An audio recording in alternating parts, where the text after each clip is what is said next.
On this episode of Walk the Plank, we go behind the scenes of Dead and Buried Treasures and Chopping Mall. That's a great movie. Yeah. With the killbots. Women, killbots, 80s. I don't really remember the killbots in the mall, but I guess this was like the test, right? Right. I mean, like... It didn't work out, so... It certainly didn't work out. No. The body count is pretty high in this one. But so are the boobs. Right. And that was a pivotal part of the 80s. So this film had to be edited down quite a bit, not even going to lie. Yeah. So we got that coming up and a very special guest. So stick around.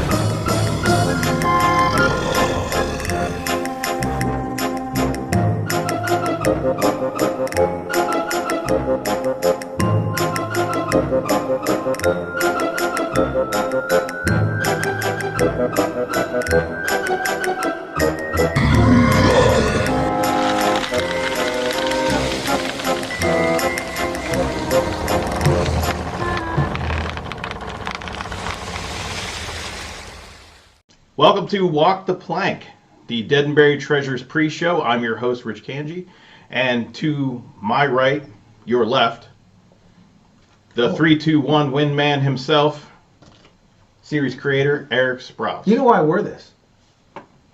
This shirt? You know what this is from? Because you're learning how to count. What? No, it's Pittsburgh Dad.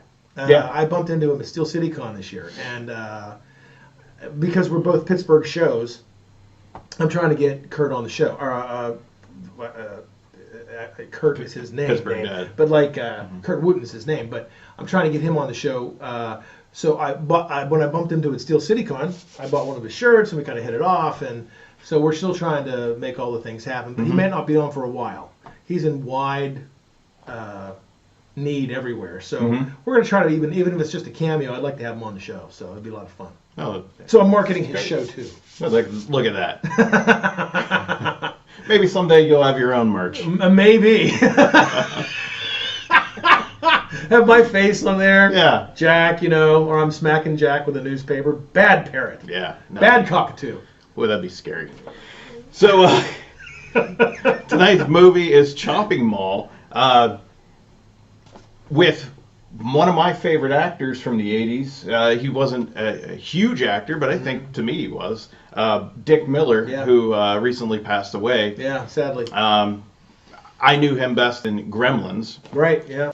And he's in this one. He plays a janitor. Well, you should know him best in the last movie we did. Yeah, that's true, too. He was the star of A Bucket of Blood. Bucket of Blood, that's right. Yeah, he was a murder artist. So tonight in Chopping Mall, they gave him a cameo as a custodian in the mall who meets his untimely demise, like most of the people in the mall do tonight. But it's a fun movie. Yeah. It's an adventurous movie, but it's just full of 80s. It just screams acid washed jeans and remember arcades? Yep. You see arcades once in a long while. Not too often. They went all out to make this the cheesiest horror film. I mean, they got a couple of very, very pretty Playboy bunnies in this. You got teens, you got sex, you got monster robots, you got murderous rampage, and bubble gum. There you go. What else do you need? Music, right? Yeah. It's the makings of a wonderful slaughter film. Yep. Bring the kids.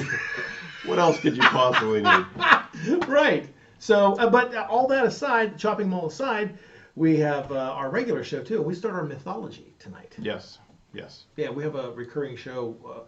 It's kind of like the X-Files, I like to think of it, because I like to have like a couple standalones, where we kind of like host the movie stuff. But then I like to have a concurring plot that goes with the show. We start our mythology of the show tonight. And you have a character. Yeah, we introduced a new character tonight on the show too, the Siren. Yeah. And we want to keep the theme of the show like haunted pirates and scary and horror hosts and stuff, But with the pirate theme, I like to keep pirate themes going on the show. Mm-hmm. So one of the legends there were in pirate lore was a message in a bottle. And so the captain happens to find a message in a bottle tonight that speaks to him, and we introduce the character of the siren. Funny you mentioned the siren, because tonight... It leaves you speechless, doesn't it? Yeah, look at these. He's all choked up about it. Yeah. Speaking of which, right here tonight on this show, we actually have the siren as a guest. Yes, we do. So we want to talk to her? Yeah, I think we should. I think we have her on the line. Let me see if I can find her. Let me see if I can get her on the line. Where are you? And there she is. Hello, Siren, are you there? Hi, I'm here. Are you there? Oh, nice to have you on the show. Well, thank you. It's nice to be here. Now, the funny thing about this is you, Siren, are a message in a bottle. So we're not really going to get a chance to see you so much as it is your vocal talents. Is that correct? Yes, it is. Yeah, it'll be a lot of fun. So tell us a little bit about your character. Well, I'm a message in a bottle. I landed next to Calico Drake's ship, and he found me, kind of rescued me, if you want to say that. Right. Yeah, and that's kind of where I am. And do you have any questions? Well, how long have you been in that bottle? I mean, it's got to be pretty cramped in there, right? Right. It really is. You want to try living there. No Santa boy, no nothing. Just a bunch of sand and sun. Now, we have a photo of the siren for people at home tonight because she's a new character. Nobody's seen her yet. Right. So this is her photo of what she is on the show. And she really is just a bottle. And I like to refer to it as she's almost like a microphone for who she is wherever she is, like herself as the siren. So the bottle is almost like really the message in a bottle concept. So she's delivering her message through the bottle to the captain on the show. So that's kind of the way I perceive it. Is that the way you perceive it, Siren? Absolutely. Yeah, and I think that I don't think she has any. I mean, you're not hanging out with like Will Smith or the genie from Aladdin or anything like that, are you? He's not there. No, unfortunately, Jada doesn't let him out too often. Yeah, Jada would have a problem with all the sand and the beach and the palm trees and the glitterous glam that goes on with the siren. And I think that she probably would have an issue. So, Siren, what we do typically is we take calls. Our queue is pretty packed for tonight. But we do actually have one call for Siren. Yeah, the calls are coming in. And so I don't know who this is. This is Bill from Hopwood. And he actually does have a call. He has a question for the Siren. Bill, how are you tonight? Hey guys, how's it going? Good. I called in previously to other episodes. Anyway, my question tonight is for the Siren. Siren, I just want to know, like I heard your voice tonight. I want to know if we're ever going to see what you all look like. The voice is very sexy. I really like it. And so yeah, so basically I want to know if we're going to ever see you on the show. Please, are you going to be on your show or what? Like, what's going on? Thanks. Bye. Are you going to be on the show or what? Well, Bill, thank you for your call. Hey, Siren, he has a real point. We ever going to see you on the show? Well, that depends on Director Erik Sprowls if he wants to have me return on the show. But as far as actually seeing who I am, I couldn't honestly tell you about that. Yeah, that's kind of like not right away. I don't think we're going to have her see her right away. No. I mean, it's nice to have the mystery of who she is, but we don't know when we're going to see her. So we might have her on in the next episode. We might reveal who she is at the end of tonight as a cliffhanger. It's the beauty of TV that you don't know these things just yet. The only person knows is you. That's right, and I'm cranking these out up here in my old noggin. So we'll see how long that takes. Hey, Siren, thanks for joining us on the show tonight. Yeah, thank you. We really appreciate your time. My pleasure, boys. Thank you again. And that's another thing, too, that so you know, and so she knows, we have her uncredited on the show. So even if you look in the end credits trying to be a detective, it's uncredited. Yeah, you're not finding her on IMDb. So. That's right. Keep you won't looking. find her on IMDb anytime soon. So. Well, Siren, thanks again for joining us. Maybe we'll have you on again. Yeah, definitely. That sounds wonderful. Thank you again. Thanks. You. We'll be in touch. We'll see you, Siren. Good luck in the bottle. Thank you. Bye-bye. Bye-bye. And there she goes. That is the Siren from tonight's episode. And she's going to be a lot of fun over the progression of the next few episodes. Yeah, that's an awesome character. I'd like to see more of the Siren. And, You will. Maybe you'll even have some other characters. Yeah. To interact with her. Yeah, we're going to have. She's just the beginning. Like I said, the first few episodes of the show, and this is technically our 5th show, because we had City of the Dead, Theater of Blood, then we had the double feature, which I call 3 and 4, which was The Bucket of Blood and Most Dangerous. The Most Dangerous Game. Right. So this is do my technically. That's why he's the host, and I'm just the Phil.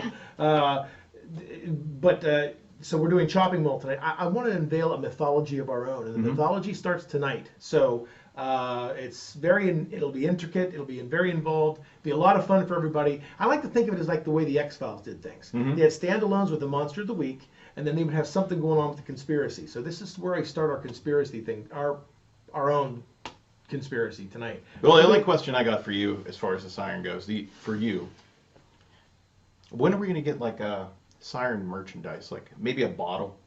Oh, well, You should market that stuff. If you go to a convention and you have the bottle with the sand and the palm tree, that's right. that would be awesome. It's funny because we talked about that before the show. Yeah. And Steel City Con, we can't even have her go to Steel City Con because We have the bottle. the bottle will be there, and we'll have to try talk. We have a contest at the table. Like try talking to the Siren. Yeah, if she answers you, you win something. Maybe we even have like a phone nearby that you can talk to the Siren Yeah. at the convention, but you still can't see who she is. Oh, that's It'll be pretty cool. fun. Yeah. So- Yeah, there's a lot you could do with that. That's awesome.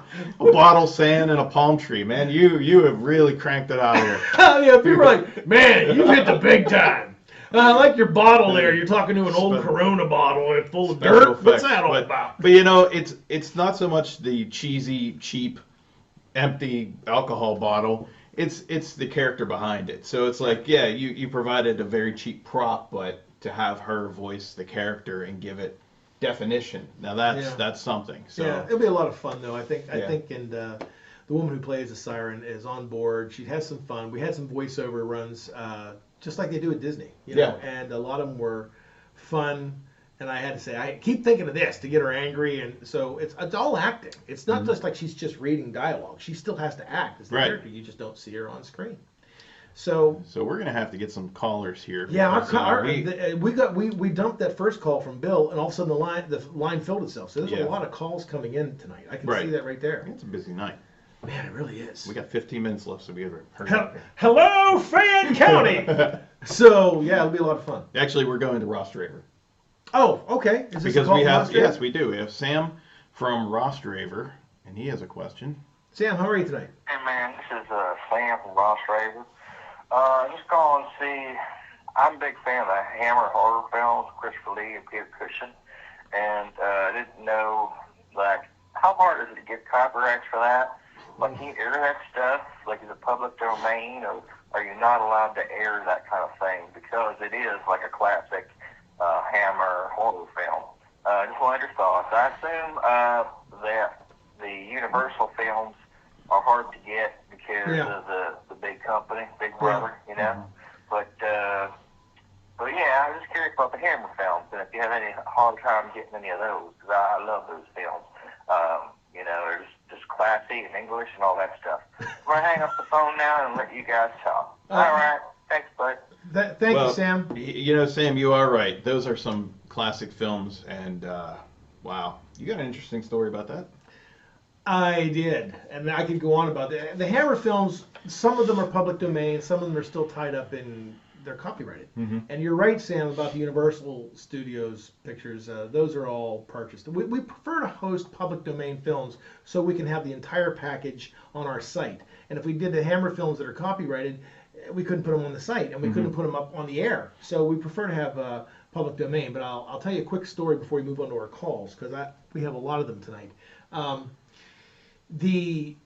I posted an original episode. I was thinking about, I do test runs on shows, and I tested one of the ones I wanted to do was Count Dracula and his Vampire Bride, And when we tested that to put it online, you don't know until you put it online if it's okay. Yeah. So I put it on there to see. Because as far as you knew, it was public domain. Everybody's telling me it's public domain. I have independent movie company suppliers who sell public domain movies who specialize in the merchandise say it's public domain. So I put it on YouTube. YouTube pulled it immediately, said Warner Brothers has a problem with it, and boom, strike one. And they don't mess around. But No. I can't blame YouTube. They're a third-party vendor. So, they're just saying, hey, they give us an opportunity to put stuff on here. Check your sources. Well, I'm telling you right now, the movie's public domain. So I don't know why they pulled it off of there, but they have their reasons, and they don't have to even explain themselves. In fact, you can't even discuss the matter with them. There's no way to call them or write them. No, so, so we're doing a little bit differently now. So I'm switching all of our episodes, by the way, from my original In Neon Guy homepage, which was my personal channel on YouTube. Now we have a channel of our own. It's just going to take a little bit of time to make the transition where we have to upload all of our stuff to the site. Right. And the search word is Dead and Buried Treasures. So we're going to have our own channel. There you go. Yeah. And it's going to have Walk the Plank. It's going to have all the shows. It's going to have the commercials, everything on there behind the scenes. That'll be a lot of fun. Okay, I'm sorry. You good? Go ahead. Yeah. All right. Who's our next call? All right. Our next call is Colin from Charleroi. Colin. Oh, Colin again. You're Yeah. always welcome to talk to, Colin. Hey, this is Colin. This is Colin from Charlotte. Nice to see you again, Colin. Caller, long-time viewer. Yep. Just want to know if you ever considered maybe branching out, doing like some kung fu movies or other like low-budget movies that are not necessarily public, well, that are public domain, basically. And if you ever thought of like airing things that are maybe not horror, but are also very fun and cheesy, you know, it's the kung fu genre. I am interested in hearing your opinions on this, and I will hang up now so you can answer. Thank you. Okay. Well, thanks, Colin. Yeah. Hey, Colin's a That is regular. He's a regular now. He on the is. show. Yeah. And that is a great question because I wanted to ask you that myself. I love the old cheesy kung fu movies. Yeah, they're not horror, but some of them are pretty intense. There's some blood and... But they're not horror related. I don't know. I mean, I'm not against it. Yeah. But it's not. I don't have time to branch out, man. Maybe. There's There's so many good horror films and suspense films left that are public domain before you even get there. So I mean, you're talking about the ones with like Bruce Lee and Yeah, some of the old... Jackie Chan, I guess. The Wu-Tang Clan. Oh, is that like kung fu? Okay. Sorry. Well, there's your answer, sir.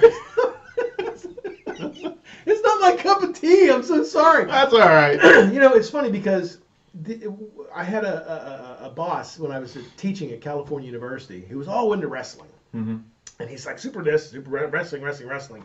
And I just never got into that. No, I just never really got into that stuff. And it's no offense to that. I mean, it might be awesome for some people, but I just never got into it. And I'm like, well, the kung fu movies, maybe. I mean, I don't know. Well, Colin, you gave me my answer. It's time for me to step up and be a host of something now.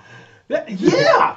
He can host the horror stuff, and I'll host the horrible B-movie, kung fu monster movies that we used to watch every Saturday. You could call it like kung fu in that. Yeah. Didn't they have like a kung fu theater? They had a kung fu theater, didn't they? I remember Hong Kong Phooey. Oh, my God. All right. Isn't that a cartoon? Yeah.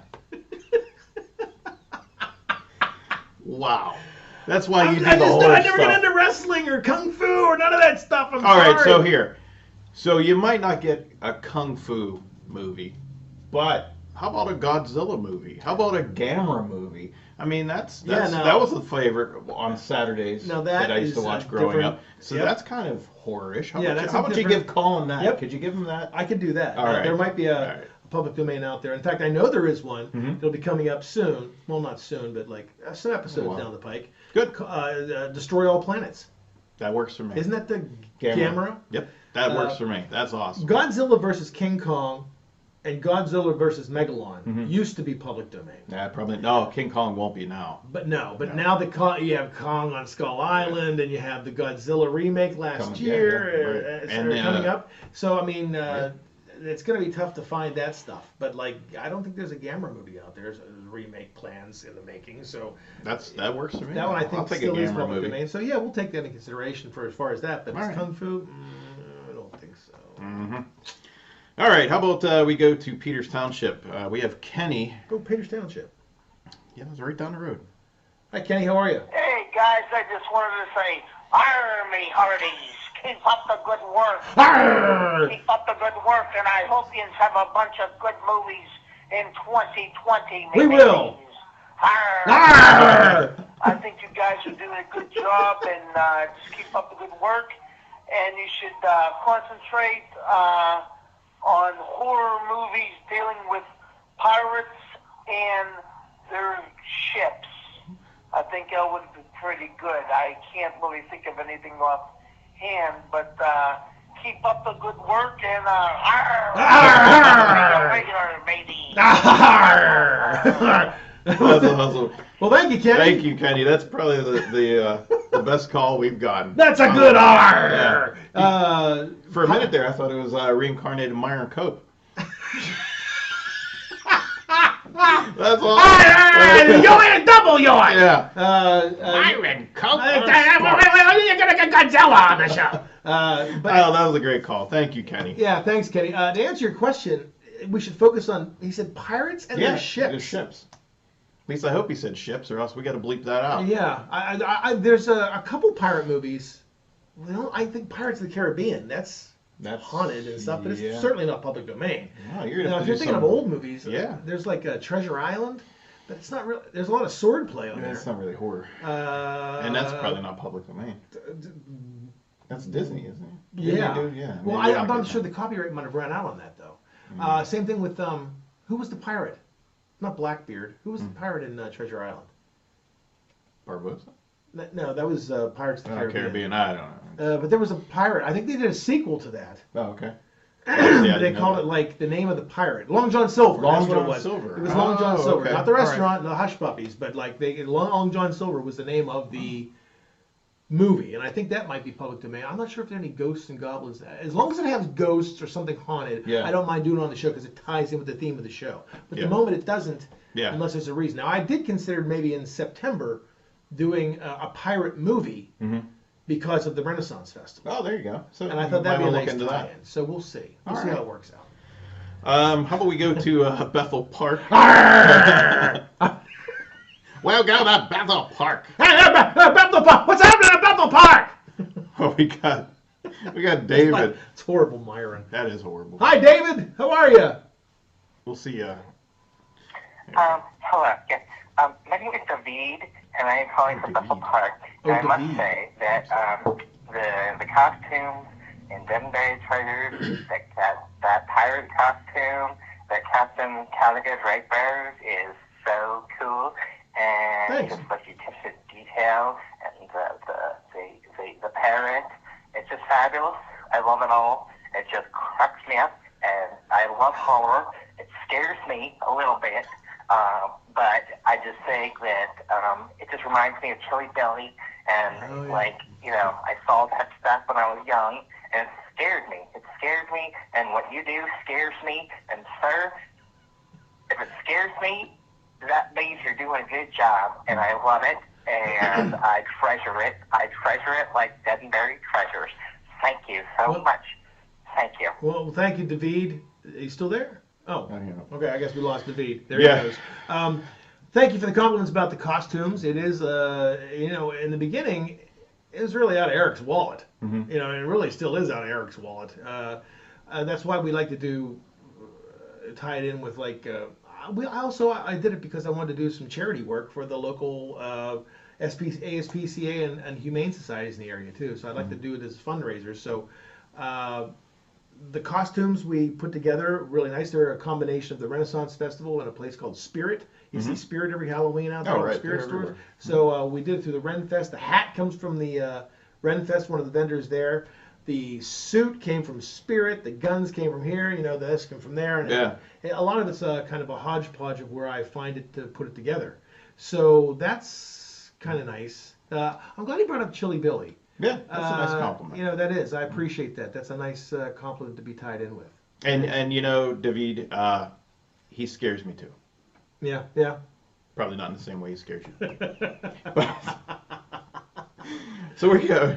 We got a last caller here because we're going to have to wrap it up. Okay. We have Ed from California University. Hey, Ed. How are you? My alma Hey, mater. Eric. My name's Ed. Hi, Ed. Just calling to see what you have planned in store for us the upcoming season. I enjoy the movies, but I enjoy what you do as a horror host. And I'm looking forward to see what's going to happen there, what you have written out. I'm sure there's a plot in there somewhere. There is. Sorry. But, Sorry. yeah, basically, I want to know what your motivation is as an actor and portraying this Captain Calico Drake, how you get there to that point, and how you write your segments of the show. I enjoy the movies, but I can watch the movies on VHS or DVD, let's face it. But the reason I watch your show is to see the segments, and that's what interests me most. So I'd like to hear more about that, like how you come up with your segments and storyline that's ongoing with you. All right. Well, thank you, Eric. I appreciate all you do. I think you're very talented, and I look forward to watching you every week. Thank you. thank you. Thank you, Ed. Thank you, Ed. A lot of the ideas, I once taught a class at Bethany College on how to make TV right now. And a lot of students, I've discovered, as much as I've taught as a professor at different universities in the area and out of the area and down in DC and stuff, they all want to make movies right now. Like they want to grab a camera and a mic and go right now. They don't want to have classes. They don't want to read books. They don't want to. So I'm like, okay, so, and I challenge my students with, how can you make something right now? And so I said, I remember one student wrote, oh, this brother and sister, they're searching for their kidnapped parents. I'm like, oh, this is interesting. You could probably do that now. And then you go out, and then the ideas came with the zombies.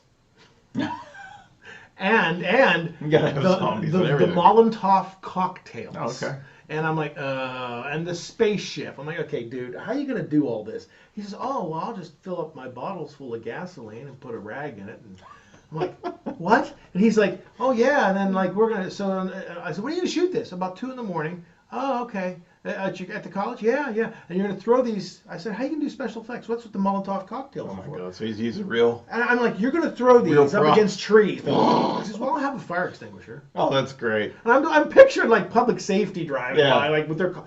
Yeah. and seeing like zombies and fires. I'm like, Yeah. So I said, bad idea. So that's why we try to teach them to pull the reins back. Yeah. So I write what I can do right now, and if I feel I can do it now, then I can write it. I wish I could write others. And if I try to push the envelope on it, I have to make sure I can do the effect first, and I can do what I'm writing, because if you can't, then why bother writing it? Right. So the motivation really comes from what I can do and if I can shoot it now, right now. So I'm actually in my own class for this.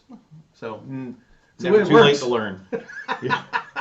So, thank you guys for calling in. I'm sorry we couldn't get to everybody's calls, Yeah, but it's a shame we still got a full queue. sorry. Leave voicemails, call right, back. Right, and we'll use those on the next show. But we got to get rolling here because we got to get you to Chopping Mall, and you get to see the premiere of Siren. A siren tonight, the sexy siren, and she's in better shape than just a bottle. There you go. And enjoy the mythology. It all starts tonight. It'll be and how we're going to take the show in certain directions. It'll be a lot of fun with that. Trust me. So enjoy and see you next time.